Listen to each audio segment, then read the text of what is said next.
Hello and welcome to Des Illustrates. Today we are going to be looking at another set of art philosophy, watercolor confections. We are going to be looking at the set Decadent Pies. This is one of the two sets I got for my birthday. I already did a first impression video of the tropical set. You can find that video on my channel and I will link it below in the description if you want to see that. We are gonna be unwrapping all the pens and we're gonna swatch out the pens on this little swatch card that is with these pens. The watercolor pens are wrapped with a label with the name and the number on it. It's the same name and number that's on the swatch card, so that's convenient. You can see that on the pen there's also a number that is the same number as on the wrapper, so when you put all the wrappers away and you have these pens only in your set, then you can still find the colors matching with the swatch card because you have the number on the pen. I found that very convenient. I'm not sure if the number will stay on the pen on the long run or that it will wear down, but that's something that we will learn in future.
When I was unwrapping all these, I already was really happy with all the colors that I saw.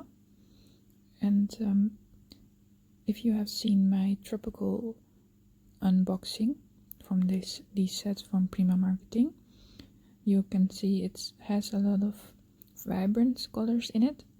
And I chose those two sets together because I think they complement each other really nice, and I think I made the right choice if I see these sets in first glance. But in the future we will be making mixing charts to see how the colors on them in themselves mix in the pen itself, or in the set I mean, and also the two sets with each other. The first color we are gonna swatch out is white mocha. This is, like the name says, a white color. I find myself not using white very much in watercolor, so I'm not sure if I will be using this color a lot. It does have a slight tint to it, but it's not totally white. it appears a bit pink now on my screen, but it's not a pink tint that it has. It's more of a gray, brownish, really slight tone to it. So it's almost white, but not pure white. So it could be helpful in some white subjects that you want to paint a slight tone. But then again, if you water down another color enough, then you get the same effect. It does appear to have a bit of a pearl effect to it. I'm not sure if it's me or that it's really a bit of a pearlescent color, but that's something extra. The next color is Earl Grey, and it's a really plain gray. It also dries up really flat. There's not much depth in the color, but I think it's a really nice color to go mixing with. So I'm really curious to see how that color will turn out on the mixing charts I was talking about. The next color is Pistachio Cream. This is a really warm yellow. It's almost like, not quite like a jello ochre or ochre. I'm not sure how to pronounce it, but it's a bit less warm than that, but it's close, for me at least. And the fourth color that I'm swatching right now, I had a lot of trouble to get it out of the pen. The pen was not really reactivating really easily. Maybe if you put a drop of water on it first and then wait a bit, that it would have been better. But the other ones, also from the other set, all reactivated really nice and really fast. But this color I had a lot of trouble to get pigment off the pen. The color, when dried up, also had a bit of that pearlescent look over it, like it shines a bit. I'm not sure if I really like that color on itself. It's brownish with a bit of a red tone in it, but it's a cool red. And I'm just not sure what I would paint with it, where I would use it, and the color on itself is also not really attractive to me when it was dried up.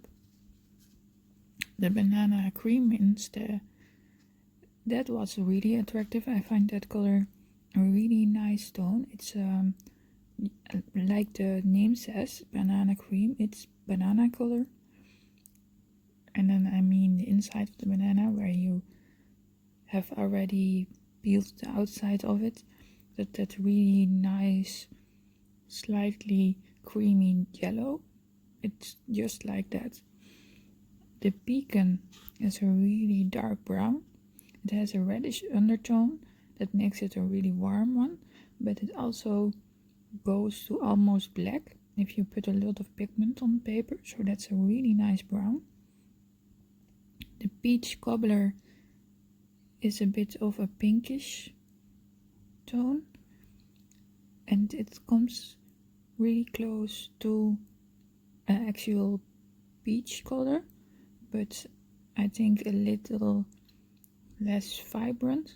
It's a really nice muted tone of peach, and I think that's also a bit of the tone that's visible through this whole palette. It's a bit of a muted palette.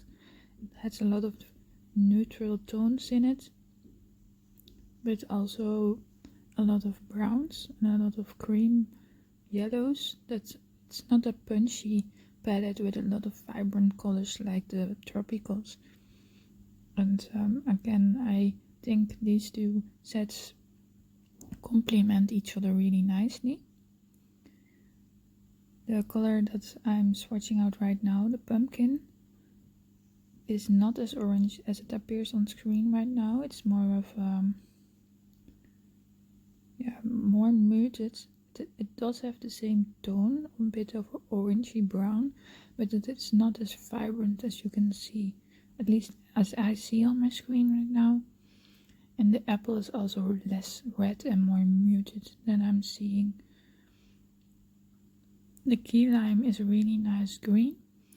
I think it's a really natural green, and that it will really be nice in a lot of foliage for plants and stuff. I struggle a lot with the greens I do have in my Van Gogh palette, and I'm really happy with the addition of this key lime green. The Blackberry is a really dark, almost black blue. I haven't toned it down in this swatch, but I think if you would, that it would make various shades of blue. So it's a really multifunctional color. It goes from really dark, almost black, and I'm pretty sure if you would make a bigger swatch, that it would go to almost light blue. And next to that we had the blueberry. This is the only color in the whole set that I say is more vibrant, and it's really close to what I'm seeing on the screen right now. It's a really punchy blue, and it was a bit of a surprise in this set with all the other colors that were so muted. But I think with the punchy blue, it does really help with mixing in this set, because the colors of all the other tones are really muted. So if you would, for example, I expect if you mix the pistachio cream to the blueberry, the pistachio is more of a muted yellow and the blueberry is a really punchy blue, that would help with mixing. Then if they would be both muted, then you would get a really muddy palette. Overall, I'm really happy with this palette and with the colors that are in it. The only two colors that I'm a bit less excited about is the white matcha, because I'm just not using a lot of white in my paintings, and the guava meringue. It's not an attractive color, and in a close-up right now I think you can see what I mean. The bottom row is definitely my favorite row of colors, and the last two of the upper row, the first two of the white matcha and the Earl Grey, I have to see in the mixing if they will show up nice. And the guava meringue, maybe it's a good mixing color, but on its own it's not nice. If you're still watching, I want to thank you very much. I also want to thank my Patreons, Hans, Brozu and Allison, for supporting me there, and by that supporting this channel. I hope to see you next time. Bye!